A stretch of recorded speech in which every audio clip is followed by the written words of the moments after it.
stop everything, because what happened on The View wasn't just awkward. It was explosive. Moments after Benedict Cumberbatch sat down, the interview spiraled into a full-blown clash with Joy Behar, so tense, the entire studio froze. Viewers watched in disbelief as voices rose, tempers snapped, and producers rushed onto the set live on camera. And when the dust settled, Benedict was escorted off the stage. This is the jaw-dropping moment that shocked millions. Don't forget to hit that subscribe button and ring the bell so you never miss an update. Now, let's dive into what really happened. Shock. Pure, electrifying shock. That's the only way to describe the moment. Hollywood's brilliant and universally admired star Benedict Cumberbatch walked onto the stage of The View. The audience instantly erupted, clapping, cheering, even whistling, the kind of welcome only a world-class actor receives. But hidden beneath the applause, beneath the smiles, beneath the polished TV glow, something else was brewing. Something no one in the studio, not even Benedict himself, could have predicted. He was there to promote his newest psychological thriller, a dark, twisted story that critics were already calling his most intense performance since Sherlock. Benedict looked calm as always, composed posture, relaxed shoulders, that signature half-smile that made people instantly trust him. The cameras captured every angle. The hosts shuffled their cards. The lighting crew steadied the spotlights. Everything felt routine. Everything seemed normal. But the energy shifted the moment. Benedict sat down. Joy Behar, known for her sharp tongue, quick comebacks, and fearless interviewing style, leaned forward slightly, holding her notecards not casually, but like someone preparing for a confrontation. Her eyes weren't warm or welcoming.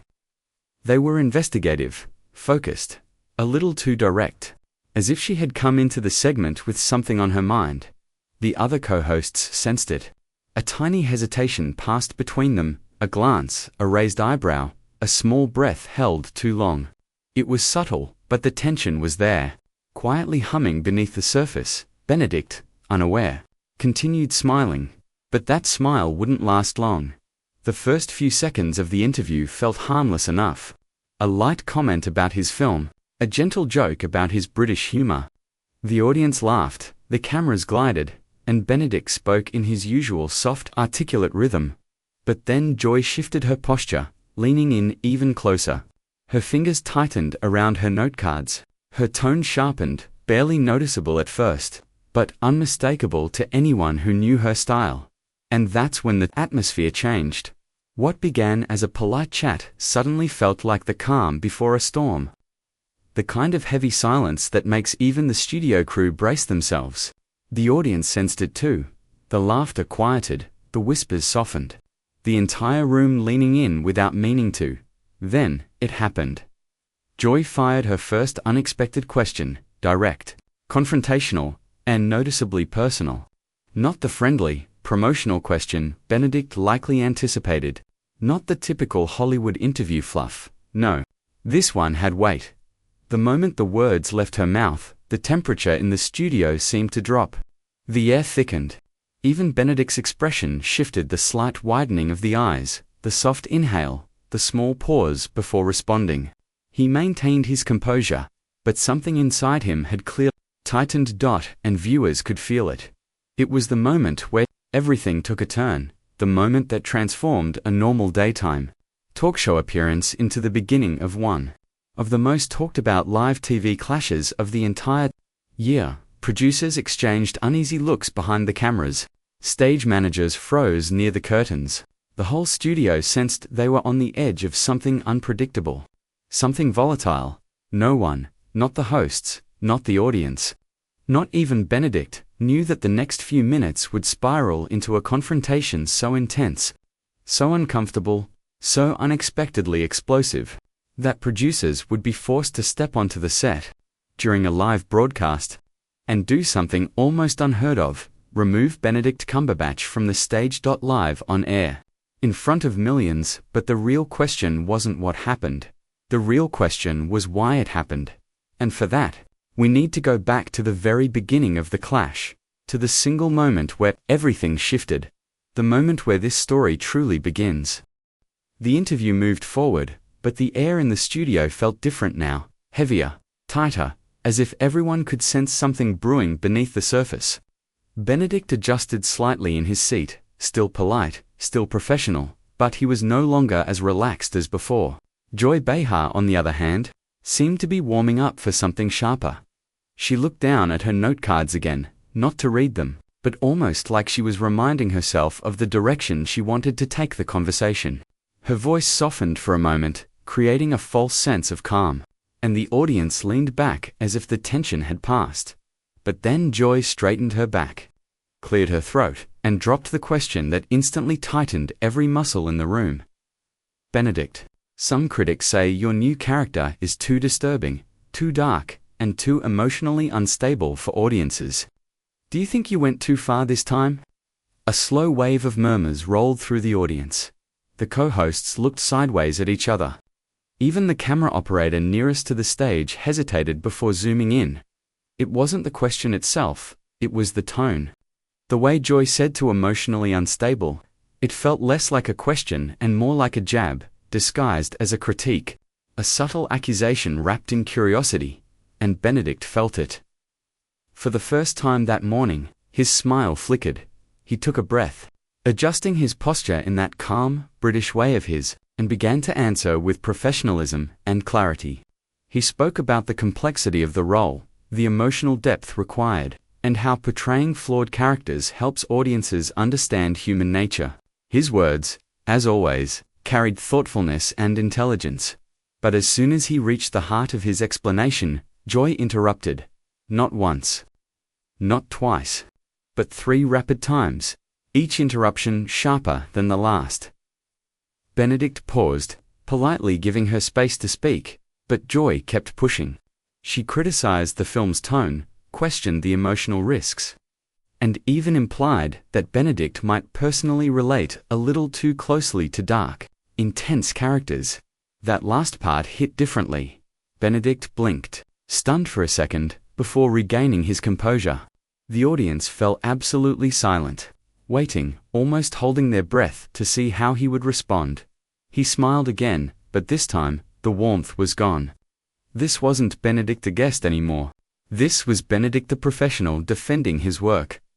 He calmly addressed Joy's comment, explaining the difference between an actor's personal life and their artistic choices.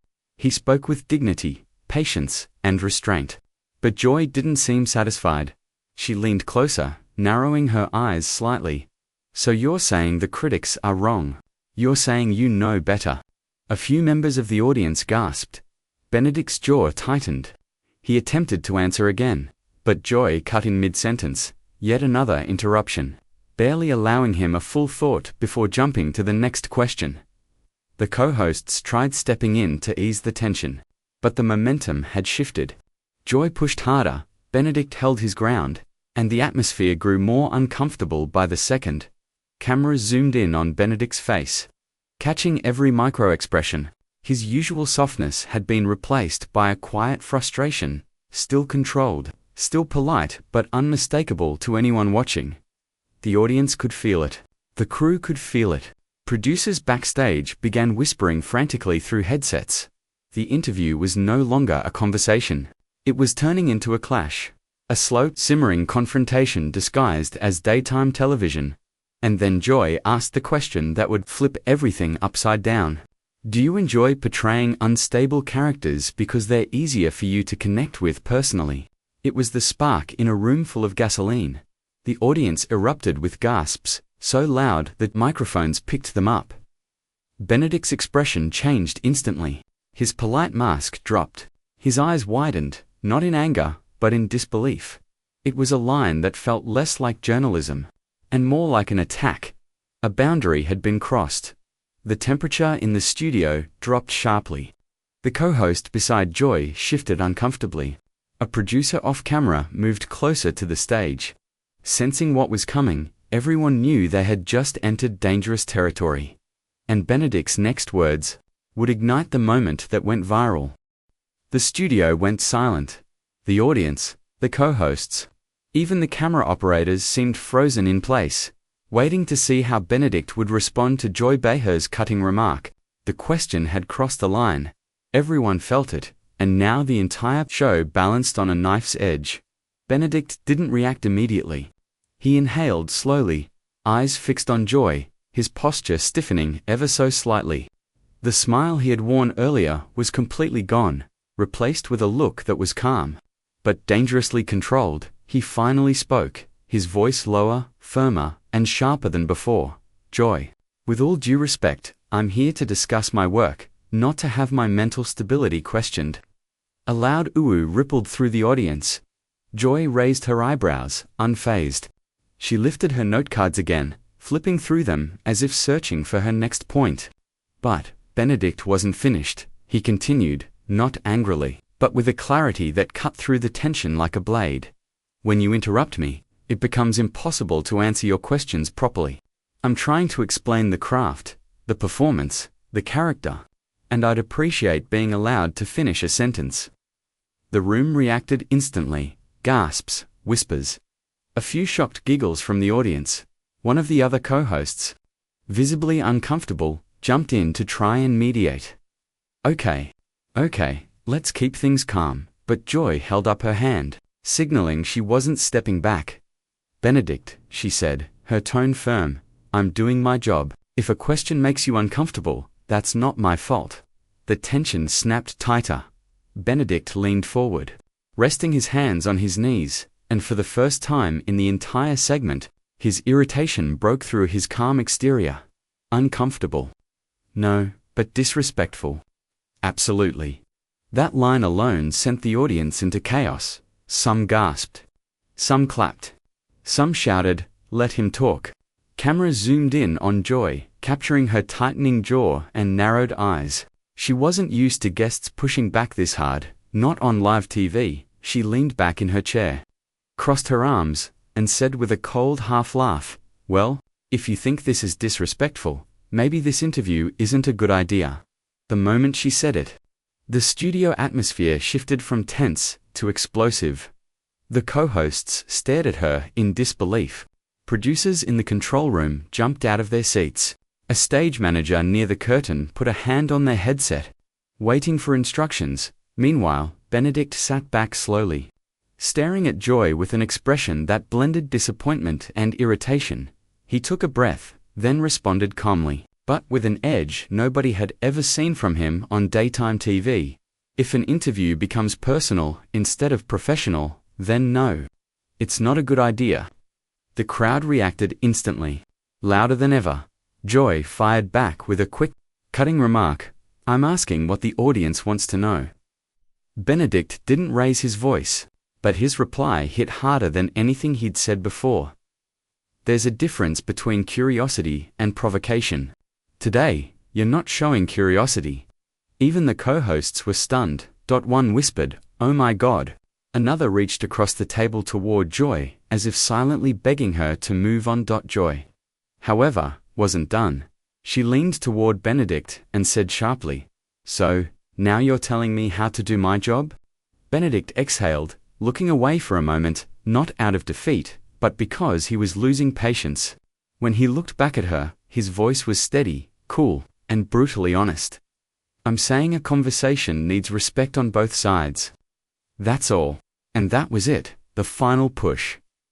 Joy slammed her notecards onto the table, not violently, but hard enough that microphones picked up the sound.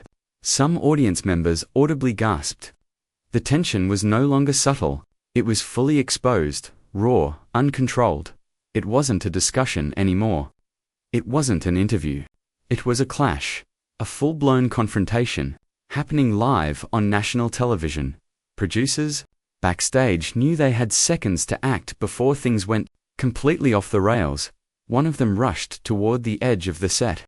Another spoke rapidly into Joy's earpiece. A third gestured urgently at Benedict's publicist, who was watching with wide, horrified eyes. The studio had reached its breaking point, and what happened next would send the clip viral worldwide. The studio was seconds away from falling apart.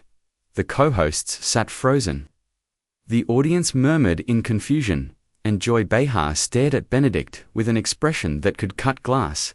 The confrontation had gone far beyond awkward. It had crossed into dangerous, unpredictable territory. And producers knew they had to step in immediately before the show completely derailed. Behind the cameras, chaos erupted. Headsets crackled with frantic whispers. Stage managers exchanged panicked looks. The director in the control room slammed a button and said, "We need to intervene, now." One of the senior producers rushed toward the stage, crouching low so the cameras wouldn't catch them. They gestured discreetly at another crew member, who quickly moved into position near Benedict. The audience had no idea what was happening behind the scenes. They only felt the tension intensifying by the second. Still fuming, tapped her note cards sharply on the table. Benedict sat back, his jaw tight, but his expression remained controlled. He wasn't shouting. He wasn't breaking down. He simply refused to be steamrolled, and that firmness, that unshakable calm, was what made the moment even more intense. Joy leaned toward him again, ready to deliver her next cutting question, but before she could speak, the producer standing off-camera raised a hand. A silent signal dot, and then it happened. A second producer stepped onto the stage. Live. In full view of millions watching at home. Something that almost never happens on daytime TV. The room gasped. One co-host's eyes went wide. Even Joy looked caught off guard. The producer approached Benedict discreetly and whispered something only he could hear. Benedict's eyebrows lifted slightly. He nodded once. Then he sighed, a tired, disappointed sigh that said everything he didn't need to put into words. The producer then turned to Joy and said quietly, just loud enough for her and the nearest microphone to catch, "We're going to pause the interview." Joy blinked, stunned.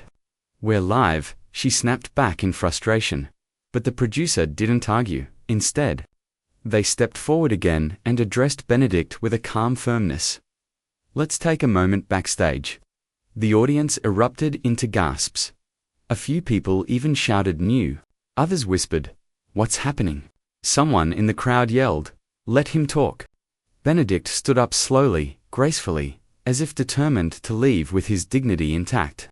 He gave a polite, almost apologetic nod to the audience, then turned to step off the stage with the producer, but the cameras were still rolling. Every move was captured.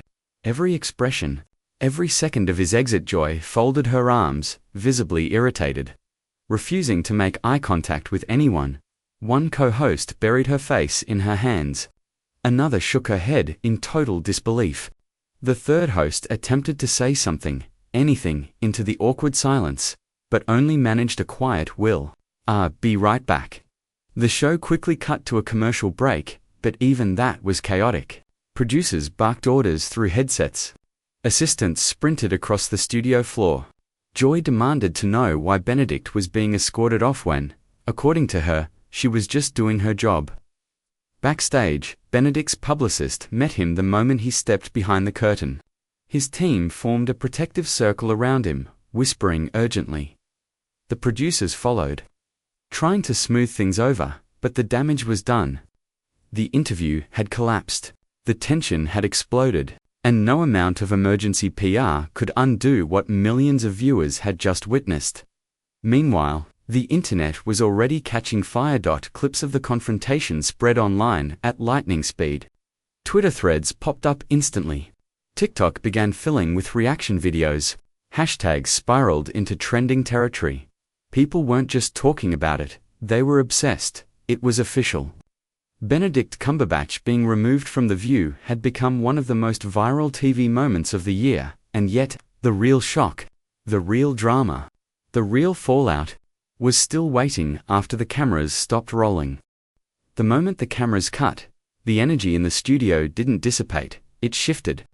The tension that had gripped the audience, the hosts, and even the crew didn't vanish with a commercial break.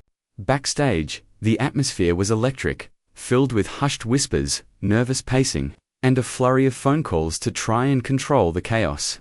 Benedict Cumberbatch, meanwhile, did return behind the scenes, but not to continue the interview. His expression was calm, but the sharpness in his eyes betrayed his frustration. According to multiple sources close to the production, Benedict told producers he didn't feel the conversation was being handled respectfully. He emphasized that he had come to discuss his work, not to have his personal choices and stability dissected live on national television. His team, well versed in protecting the actor's public image, immediately agreed and began quietly rearranging his remaining media appearances for the day. The priority was to avoid further conflict and protect Benedict from being drawn back into a discussion that had already spiraled out of control. Meanwhile, the fallout wasn't confined to the studio. Within minutes of the segment ending, clips of the clash began circulating online. Viewers captured the most intense moments, Benedict calmly pushing back against Joy, her cutting interruptions, the rising tension between the two, and finally, the dramatic moment when producers stepped in. Social media exploded. Hashtags related to the clash trended worldwide. With millions of reactions streaming in from every corner of the globe, fans immediately took sides. Some defended Benedict, praising his poise, professionalism, and refusal to tolerate disrespect. Comments flooded in describing his calm demeanor as legendary and classy under pressure. Others rallied behind Joy Behar, arguing that she was simply doing her job, asking the tough questions that viewers at home wanted answers to. Debate threads ran for hours, with video breakdowns, memes, and opinion pieces dissecting every word, pause, and gesture from the segment. YouTube and TikTok quickly became the hub for fan edits. Creators replayed the most shocking seconds, sometimes slowing down the footage to highlight micro-expressions or reactions. Memes portraying Benedict's composure versus Joy's interruptions went viral within hours. Reaction videos, commentary breakdowns, and satirical recreations dominated feeds, ensuring the clash wouldn't be forgotten anytime soon. Even casual viewers who hadn't intended to watch The View tuned in or clicked online, just to see what had everyone talking. In the days that followed, journalists and entertainment news outlets analyzed the incident from every angle. Was it a case of a guest being provoked too far? Was Joy's approach too aggressive for daytime television? How could a live broadcast escalate so quickly? The story became a talking point, not only for fans of the actors and the show, but also for media analysts, examining the pressures and unpredictability of live television. What started as a seemingly simple interviewer had transformed into a cultural phenomenon, a moment where Hollywood glamour collided with the raw unpredictability of live TV. The clash blurred the lines between scripted professionalism and unfiltered human emotion, leaving viewers captivated and divided in equal measure. Discussions didn't stop at social media. Podcasts, late-night shows, and even international media outlets debated what had happened, dissecting every word, every look, and every pause that led to the moment Benedict was escorted off stage. Despite the intense public reaction, neither Benedict Cumberbatch nor Joy Behar made any official public statements about the incident. Benedict maintained his characteristic discretion, while Joy avoided addressing the controversy directly, letting the clip and public discussion speak for itself. But the impact of that single segment lingered. One thing became crystal clear: when two strong personalities collide live on television, even the most carefully scripted show can't contain the drama. This moment didn't just dominate headlines for days, it became a defining example of the unpredictability of live television, a viral sensation that reminded audiences everywhere that no amount of preparation can fully control human reaction when egos, opinions, and reputations collide. And for viewers, it was a powerful reminder that live TV isn't just entertainment, it's real, raw, and sometimes unforgettable.